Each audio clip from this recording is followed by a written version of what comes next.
And we are live. Hey everybody, good morning. Good to see you. John Lavenia here for another poolside chat.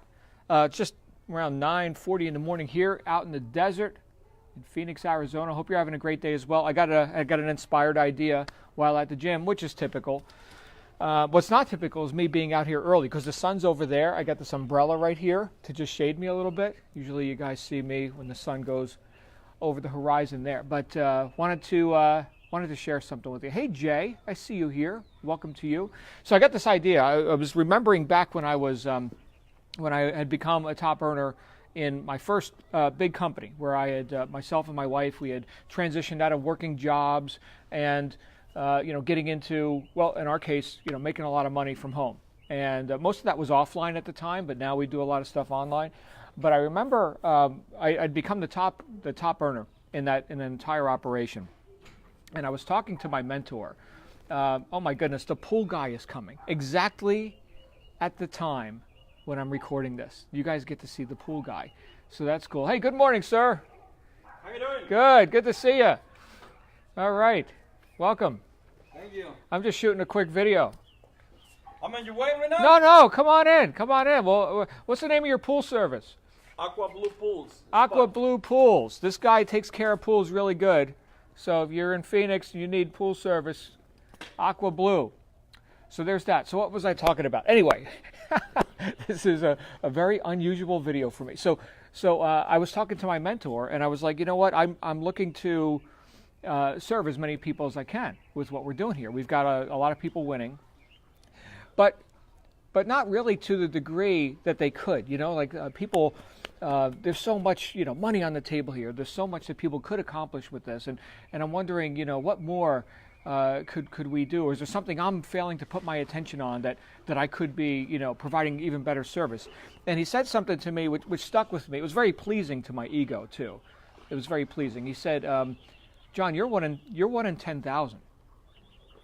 I said, "Huh? Well, I mean that feels nice to hear that, especially from a mentor, right? Wow, I'm 1 in 10,000." And then I looked at my sales organization, the people, who were working with me in this business, and I had about 20,000 people in my group.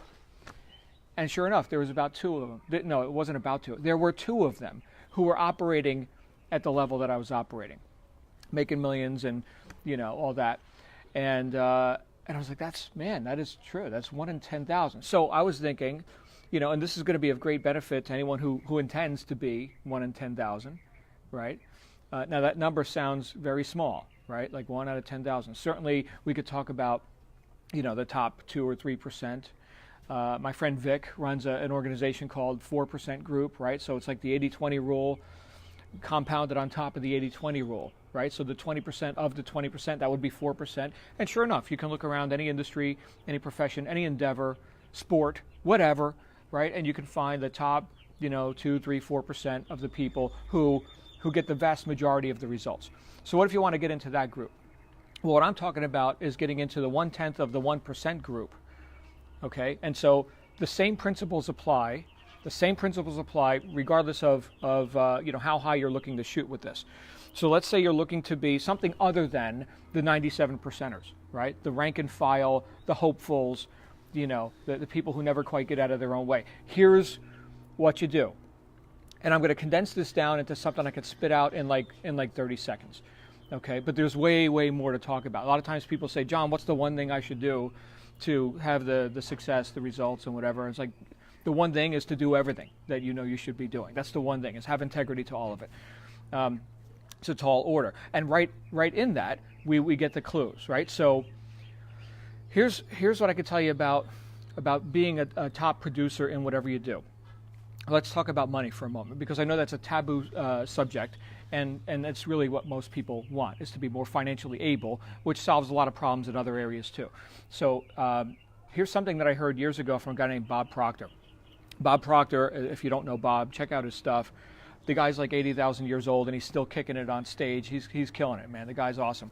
Anyway, he's one of my early mentors, and he talked about the idea that your income will be in direct proportion to the need for what you do, your ability to do it, and the difficulty there would be in replacing you.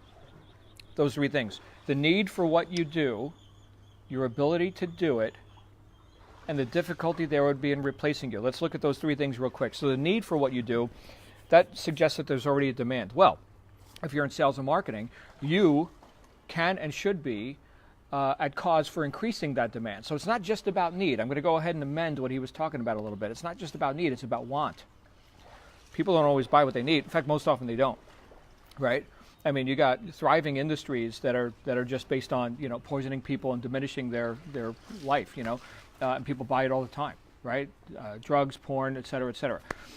So it's not necessarily about need. Do you need that stuff? No. Do people want it? Well, if they're buying it, that means they want it, right? So can we not augment that need or that want by doing some deliberate marketing, by actually impinging on the public and putting their attention on that which we offer, thereby increasing the demand? That's what marketing is. A lot of marketers can't come up with that definition, but that's what it is. So the need for what you do, your ability to do it.